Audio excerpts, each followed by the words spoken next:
বিপদ দিয়ে আপনাকে অ্যালার্ম করা হয় আল্লাহর পক্ষ থেকে। আপনি চলতে পথে হোঁচট খান, আল্লাহ আপনাকে অ্যালার্ম দেন, ফিরে আসো। চলছেন বিপথে, আল্লাহ পাক অ্যালার্ম দেন, ফিরে আসো। আল্লাহ পাকের পক্ষ থেকে কিন্তু এগুলো আসে। আল্লাহ পাক আদম এবং হাওয়া আলাইহিস সালাম এবং আদম সন্তান সবাইকেই সৃষ্টি করেছেন। উদ্দেশ্য হচ্ছে আল্লাহ পাক আমাদেরকে জান্নাত দিতে চান। আল্লাহ পাক চান যে আমরা যেন জান্নাতে যাই। যদি আমরা জান্নাতে যেতে না পারি পরকালে, একটা কারণে যেতে পারবো না, অনলি একটা কারণ, সেটা হলো আমাদের নিজের দোষে।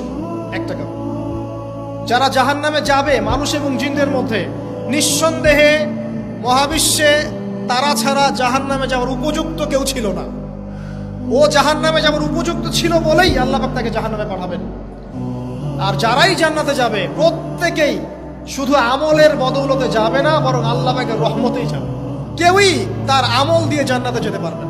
নবী সাল্লাল্লাহু আলাইহি ওয়াসাল্লাম এমন ভাষ্য